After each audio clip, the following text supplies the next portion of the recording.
প্রথমে এই ডিপজলকে বললো কি আপনি একটু নামাজের পরে এলান করে দিয়েন যাতে সবাই একটু বসে। তাই ডিপজল নামাজের পরে তার মতো করে এলান করতেছে এইভাবে, ইনশাল্লাহ ভাই বাকি নামাজের পরে মসজিদে ইমানে কিনের কথা হইব।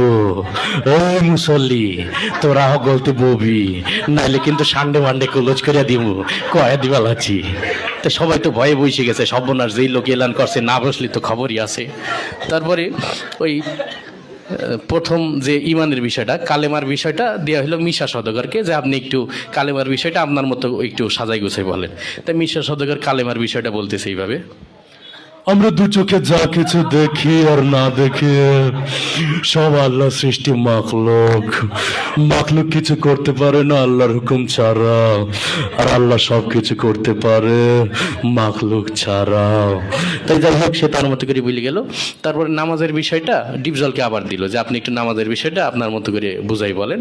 তা ডিপজল নামাজের বয়ানটা করতেছে এইভাবে, এই আল্লাহ রসুল যেমতে যেমতে নামাজ পড়ছে আর সাহাবিগো হিকাইছে অমতেই নামাজ পড়তে হইব, বোঝো নাই মাসলাডা দুধু খা ওই নৌসাব নামাজ হিকাই দিবি। যাই হোক সে তার মতো করে বললেও। তারপরে জিকিরের বিষয়টা দিয়ে হলো কাবিলাকে, যে আপনি একটু আপনার মতো করে কি জিকিরের বিষয়টা একটু বুঝাই বলেন। তাই কাবিলা জিকিরের বয়ান করতেছে এইভাবে, ওর হালতে মাওলা পাকে জিকির তোমার দেলের ভিতরে টাস টাস দিয়ে বাজতে থাকবে। জিকির হইলে যদি তুমি কবরের ভিতরে হান্দাইতে পারো তাইলে তো বাইসি গেলা, আর জিকির না হইলে কবরে হান্দাইলে ফেরেশতারা তোমার 14 শিখের ভিতরে হান্দাই দেবে। যাই হোক সে তার মতো করে বলে গেল।